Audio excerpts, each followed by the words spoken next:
Assalamu alaikum dear students, here is Faizan Malik, your chemistry teacher. हम लोग chapter number 12 को wind up कर चुके हैं, एल्डिहाइड्स एंड कीटोन्स। मुझे उम्मीद है कि वो चैप्टर आप लोगों ने अच्छी तरह से तैयार कर लिया होगा, अच्छी तरह से समझ लिया होगा और उस चैप्टर के अंदर आप लोगों को कोई मसला दरपेश नहीं होगा। अगर कोई प्रॉब्लम है भी सही तो लेक्चर्स को दोबारा से सुनें, किसी बात की समझ नहीं आती तो वो क्वेश्चन करें, उसके बारे में डिस्कशन करें और इस चैप्टर को अच्छी तरह से तैयार कर लें, क्योंकि बहुत इंपॉर्टेंट चैप्टर है और उस चैप्टर में से आप लोगों के शॉर्ट क्वेश्चंस, एमसीक्यूज़ और लॉन्ग क्वेश्चंस भी आने हैं। और जब आप लोगों को पता है कि एक चीज़ इंपॉर्टेंट है और उसमें से काफ़ी सारा पार्ट हमारे पेपर के अंदर, एग्ज़ाम के अंदर आना है, तो क्यों ना आप उसको अच्छी तरह से तैयार कर लें। फ़ायदा आप लोगों का ही होगा, अच्छी तैयारी हो जाएगी, एग्ज़ाम्स के अंदर आप लोगों को मदद मिलेगी और आगे जब आप लोग यूनिवर्सिटीज़ के अंदर अपनी हायर स्टडीज़ के लिए अप्लाई कर रहे होंगे तो ज़ाहिर है वहाँ पर एंट्री टेस्ट भी होगा, तो उस एंट्री टेस्ट के अंदर भी आप लोगों को बहुत ज़्यादा मदद मिलेगी अगर आप लोगों ने ये वाले कॉन्सेप्ट अपने बेहतरीन तरीके से बनाए हुए होंगे। आज का जो हमारा टॉपिक है वो एक न्यू चैप्टर स्टार्ट करना है। न्यू चैप्टर आप लोगों का चैप्टर नंबर 13 है, जिसे आप लोग कार्बोक्सिलिक एसिड्स कहते हैं। कार्बोक्सिलिक एसिड्स आप लोगों ने पढ़ना है। कार्बोक्सिलिक एसिड आप लोगों ने वैसे चैप्टर नंबर 7 के अंदर कार्बोक्सिलिक ग्रुप क्या होता है उसके बारे में डिटेल से पढ़ा था, लेकिन अब चूंकि कार्बोक्सिलिक एसिड्स पूरा चैप्टर पढ़ना है आप लोगों ने, तो इस चैप्टर के अंदर आप लोग हर वो चीज़ पढ़ेंगे जो आप लोगों के लिए जानना ज़रूरी है। तो हम स्टार्ट करते हैं बगैर देर किए कि कार्बोक्सिलिक एसिड्स क्या होते हैं। Those compounds which containing carboxyl group are called carboxylic acids. तो हम इसकी डेफिनेशन सबसे पहले लिखेंगे, क्या होती है। कंपाउंड्स कंटेनिंग, जो कि रखते हैं carboxyl group, carboxyl groups are called, क्या कहेंगे हम इनको, कार्बोक्सिलिक एसिड्स। ठीक है, तो डेफिनेशन आप लोगों ने देखी।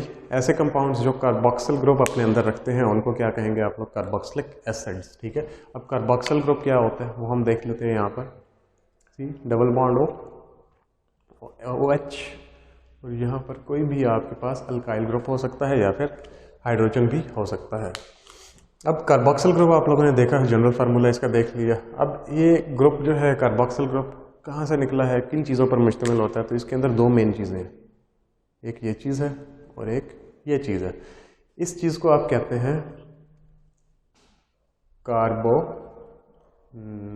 ग्रुप। ठीक है, ये कार्बोनिल ग्रुप है आपके पास, जबकि ये जो है आपके पास क्या है, हाइड्रोक्सिल ग्रुप। ठीक है, तो इसका मतलब क्या हुआ कि कार्बोक्सिलिक ग्रुप जो है, कार्बोक्सिलिक ग्रुप दो डिफरेंट्स को आपस में मर्ज करके तैयार होता है। एक ग्रुप कौन सा होता है आपके पास, कार्बोनाइल ग्रुप, और दूसरा ग्रुप होता है आपके पास हाइड्रोक्सिल ग्रुप। तो इसका नाम भी हमने इन्हीं दो नामों में से निकालकर आपस में मर्ज कर दिया। वो क्या है आपके पास, कार्बोनाइल का कार्ब, हाइड्रोक्सिल का OXYL। ठीक है, तो ये मिलके क्या बना देते हैं आपके पास, कार्बोक्सिल। ठीक है, तो इस तरह से आपके पास कार्बोक्सिल ग्रुप जो है वो तैयार हो जाता है, बन जाता है। अब हम देखते हैं टाइप्स ऑफ कार्बोक्सिलिक एसिड्स कि कार्बोक्सिलिक एसिड्स की कितनी टाइप्स हैं, how many types of carboxylic acids, या कार्बोक्सिलिक कंपाउंड्स जो हैं, ऐसे कंपाउंड्स जो कार्बोक्सिलिक एसिड्स या कार्बोक्सिलिक ग्रुप अपने अंदर रखते हैं, उनकी कितनी टाइप्स हैं। तो ये दो तरह के होते हैं। एक को आप कहते हैं एलिफैटिक कार्बोक्सिलिक एसिड्स और दूसरे होते हैं आपके पास एरोमेटिक कार्बोक्सिलिक एसिड्स। तो ये दो तरह के आपके पास कार्बोक्सिलिक एसिड्स हो सकते हैं। एलिफैटिक, अब एलिफैटिक कौन से होंगे, जिनके अंदर आपके पास C डबल बॉन्ड OH और यहाँ पर R लगा हुआ होगा। ठीक है, अब ये R क्या होगा, या तो हाइड्रोजन हो सकती है या फिर कोई भी आपके पास अल्काइल ग्रुप हो सकता है। ठीक है। तो एलिफेटिक कार्बोक्सिलिक कंपाउंड्स या एलिफेटिक कार्बोक्सिलिक एसिड्स कौन से होंगे जिसके अंदर COOH कार्बोक्सिलिक ग्रुप के साथ एक R हाइड्रोजन या फिर आपके पास कोई भी यहाँ पर अल्काइल ग्रुप लगा हुआ हो सकता है, यानी कि एक स्ट्रेट चेन बन जाएगी आपके पास आगे। इनको आप क्या कहेंगे, एलिफेटिक कार्बोक्सिलिक एसिड्स। जबकि दूसरे नंबर पर एरोमेटिक वो होंगे COOH, यहाँ पर आपके पास AR लगा हुआ होगा, यानी कोई भी एरोमेटिक कंपाउंड हो सकता है, ठीक है। ये आपके पास फिनाइल ग्रुप भी हो सकता है या फिर एराइल ग्रुप भी हो सकता है, ठीक है।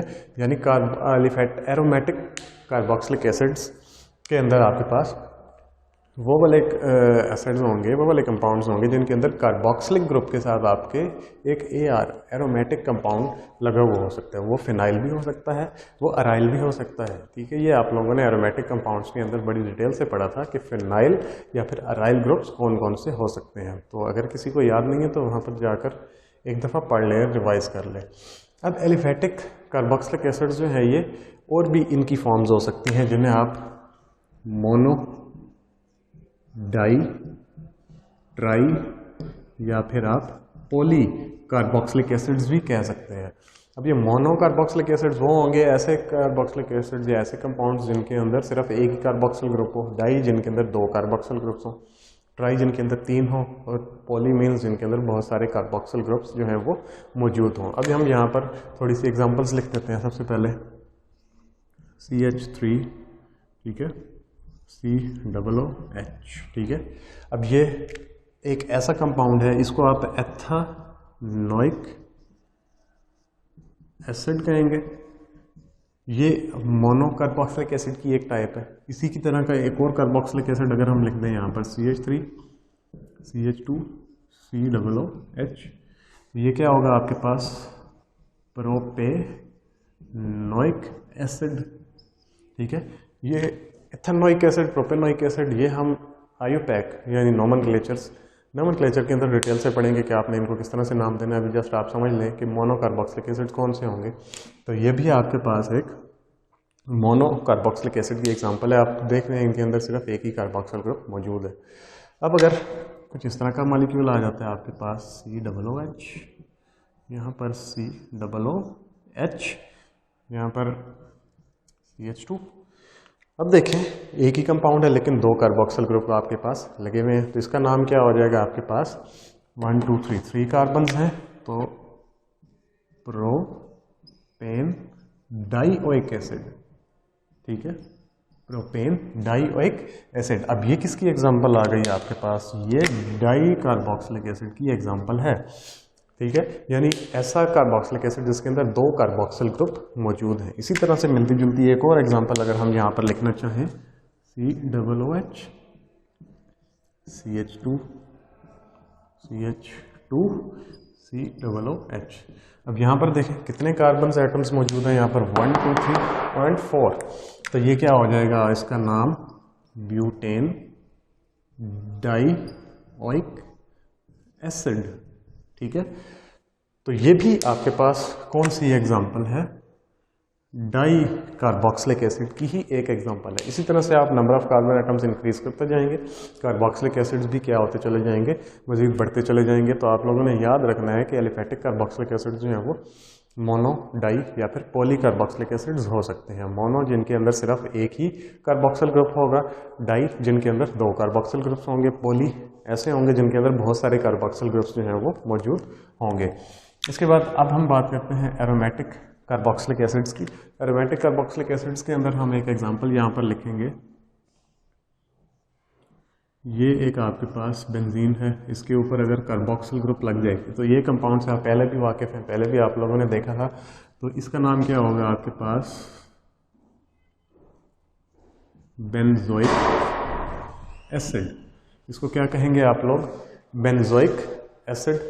इसी तरह से मिलता जुलता अगर एक और कंपाउंड हम यहाँ पर बना दें जिसमें COOH और यहाँ पर भी COOH आ जाता है, तो ये क्या बन जाएगा आपके पास 1 2 बेंजीन डाइकार्बोक्सिलिक एसिड भी आप इसको कह सकते हैं।